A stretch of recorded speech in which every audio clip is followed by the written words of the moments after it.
Hello, welcome to the Beginner's Guide to Warsim, and this is the Throne Room. Now, the Throne Room, like with a lot of areas of Warsim, is quite a variable location. In this instance, I have a little throne room, and I have 45 people waiting to see me. And there's a lot of different things you can do in the throne room. Depending on the difficulty level you're starting at, your throne room might be quite empty and quite small. You may be lucky to see even one or two people coming to visit you.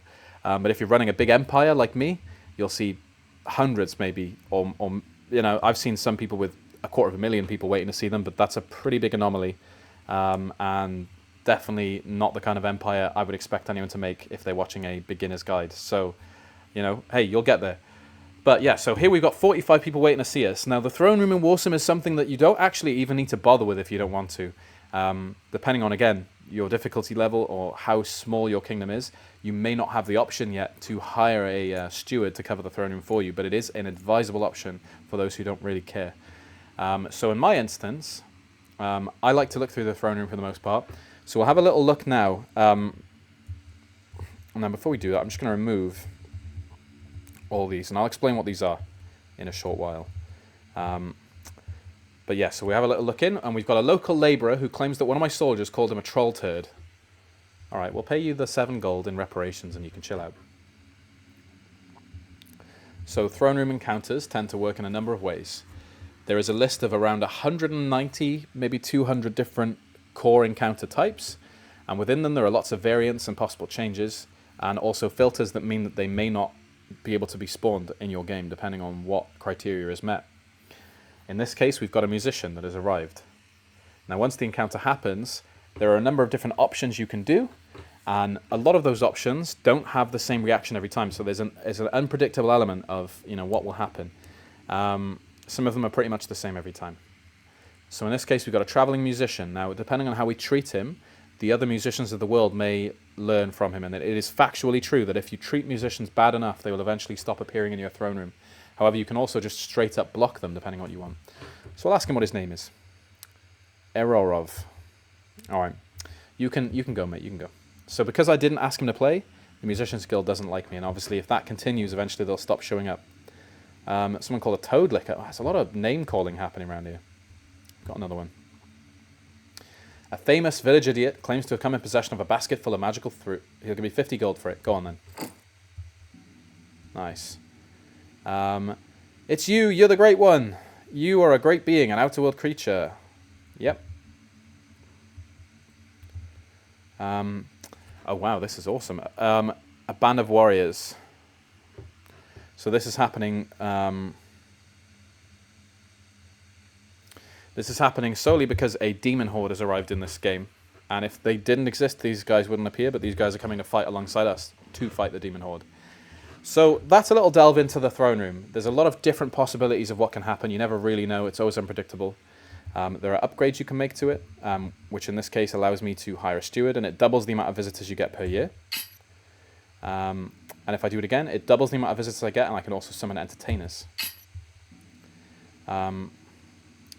So I now have the option to build a trapdoor beneath my throne room, which I will, but yeah, we can send in the next visitor. This is a person accused of insulting the crown. Tell me about it. What is crime? Guards? I would stake gold on his guilt, my lord. Okay, we are going to send him to the dungeons then. And because it is very much believed he was guilty, everyone's happy enough with that. So we can manage the number of visitors, set the rules for who we want to visit us, call a meeting, revisit the tutorial, or retire. So retiring essentially quits the game. So we don't want to do that. Calling a meeting calls in any members of staff that you have, and they take a seat, and then you get to being able to ask them questions about any elements of the game you're confused about, or of ruling in general. Now, setting the rules for who you want to visit is something that I do personally quite often, because there's certain types of encounters that I don't want to see all the time. So I don't want to deal with crime. I don't want beggars. Maybe I don't want jesters. I don't want entertainers. Maybe I don't want complainers, sellers, bards. Now, the number of people that were waiting to see us will have definitely dropped now that I've done that. So it's gone down to 35. I can also set the manage the number of visitors. So we can say, everyone go away, or I'd like to send some people away. Send 5 away, please. And maximum 20. So now, every year, that will be Oh, I can let the 0 to have no limit. But there are ways that you can essentially control the flow of people in this throne room as you wish. We also have arranged entertainment, which is only available when your throne room gets larger, and you have quite a wide array of entertainment options to have. And that's the throne room. So we're going to look at the upgrades. We're going to build another large one.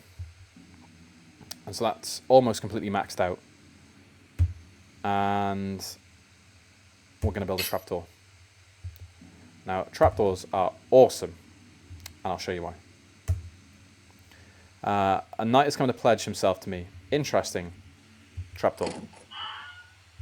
So the thing about the trapdoor is if we go into upgrades, I think it'll be in other, we have a new option, a new set of trapdoor upgrades.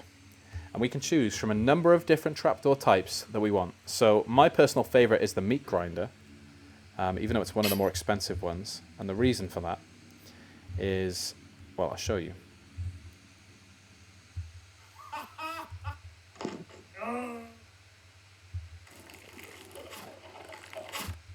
And there's actually a few different kinds of meat you can get as well, depending on how you do that. But essentially, it's a way to make some money while trapdooring people. And trapdooring people in general is fun anyway.